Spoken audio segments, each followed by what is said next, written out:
大家好，我是娟子，今天用胡萝卜分享一个非常好吃的做法，清淡不油腻，一起来看看怎么做的吧。准备几根胡萝卜，洗净之后用刮板擦成细丝儿，刮完之后先放在一旁备用。准备一把红薯粉条，用剪刀都剪成段状备用。在盆里倒入100克的面粉，少加一点盐，增加面的筋性。倒入60毫升的温水，边倒边搅拌，这样好掌握面的软硬度。搅成面絮状，下手揉成面团，多揉几分钟，揉光滑，然后盖上盖子，醒面20分钟。水开以后，淋上几滴食用油，倒入胡萝卜丝，焯一下水。加了油以后，胡萝卜的营养不易流失。约烫上1分钟，给它捞出来，倒进盆里，过一下凉水，然后再把红薯粉条倒入开水里煮一下，约煮上3分钟，粉条变软呈透明的状态，就可以捞出来啦。倒在大盆里，散开放凉。这时胡萝卜丝已经放凉了，挤出多余的水分，抖散以后再切成小段状，好方便下一步的操作。装到一个大盆里，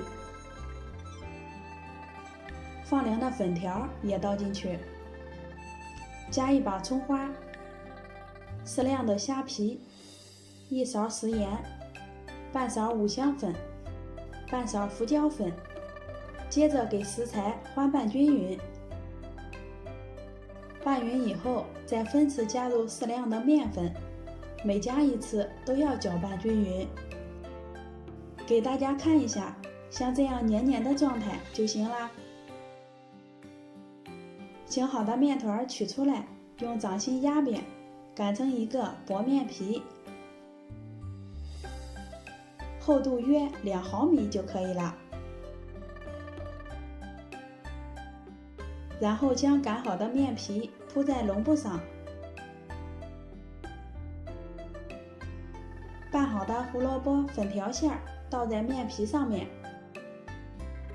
用铲子均匀的铺开压实，薄厚尽量均匀一些，看上去很平整就行啦。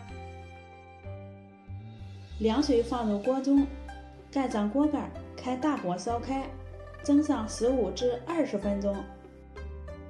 时间到以后关火，直接打开锅盖。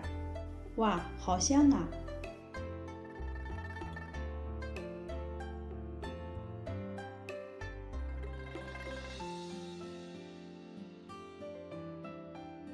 取出来放在面板上，稍微放凉，先竖着切成长条，可以在刀上沾点清水，这样不容易沾刀。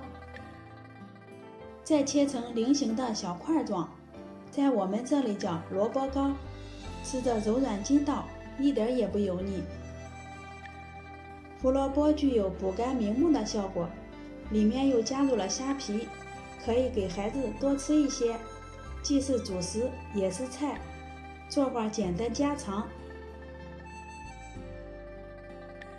吃的时候可以蘸上蒜汁或者辣椒酱，味道更棒。喜欢的朋友可以试一下，我们明天见。